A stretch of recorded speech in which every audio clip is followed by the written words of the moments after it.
Alright, তো theories of learning এর next কনসেপ্টটা হচ্ছে শেপিং বিহেভিয়ার।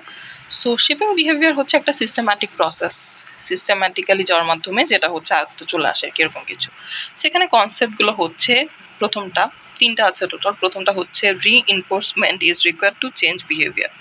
সো রিইনফোর্সমেন্ট মানে হচ্ছে পজিটিভ ফিডব্যাক অর সামথিং, অথবা নেগেটিভ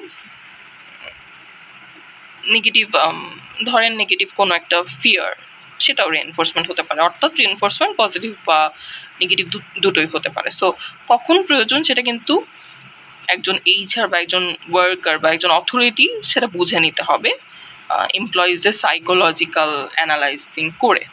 অলরাইট, সো তারপরটা হচ্ছে সাম রিওয়ার্ডস আর মোর ইফেক্টিভ দেন আদার্স। যেমন ধরেন কোন রিওয়ার্ডটা হচ্ছে আমার কোম্পানিতে বেশি ইফেক্টিভ হতে পারে, সেটাও কিন্তু আমি মানে এমপ্লয়ীদের সাইকোলজি দেখে আমার বুঝতে হবে। যেমন ধরেন এমপ্লয়িজরা যদি বেশি পেইড লিভের প্রতি যদি বেশি ফ্যাসিনেটেড থাকে, র্যাদার হচ্ছে তারা যে কোনো ধরেন তারা হচ্ছে বোনাসে চাইতেও যদি পেইড লিভের প্রতি বেশি ফ্যাসিনেটেড থাকে, তাহলে কিন্তু আমার রিওয়ার্ডটা পেইড লিভ হলেই বেশি ভালো হয়। সেটা আমার এমপ্লয়িজদের সাইকোলজি বা কোম্পানির সার্কামস্টেন্সেস বুঝেই সেটা প্রদান করতে হবে। তারপর এটা হচ্ছে the timing of reinforcement effects learning speed and permanence. যে আমার টাইমিংটা অবশ্যই ইম্পর্টেন্ট, যে আমার যখন ডেডলাইনটা যখন, তো সেটা মাথায় রেখে বা যে কোনো প্রজেক্ট সাবমিশনের ডেট বা প্রজেক্টের যে কোনো একটা কাজের বা যে কোনো একটা পারপাসটা ফুলফিল করার জন্যে বা গোল অ্যাচিভ করার জন্য আমাদের ছোট ছোট প্ল্যান কিন্তু অবভিয়াসলি লাগে।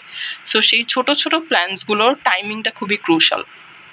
তো ধরেন আমি হচ্ছে আমার ডেডলাইন হচ্ছে অমুক তারিখ। সো আমি যদি সেই তারিখে, ধরেন 10 তারিখ আমার ডেডলাইন, আমি যদি 8 তারিখ থেকে সব প্ল্যানিং শুরু করি, তাহলে কিন্তু কাজটা খুবই বাজেভাবে শেষ হবে বা ভালো একটা আউটকাম আসবে না। সো আমার 10 তারিখ কাজ হলে আমার মোটামুটি 1-2 তারিখ থেকে কাজটার প্ল্যানিং শুরু করে 3-4 তারিখ থেকে সেটা ইমপ্লিমেন্ট করা শুরু করে দিতে হবে। সো অবভিয়াসলি টাইমিং কিন্তু এখানে অনেক ক্রুশাল একটা বিষয়। সো এই তিনটা কিন্তু ছিল শেপিং বিহেভিয়ারের আপনার তিনটা কনসেপ্ট।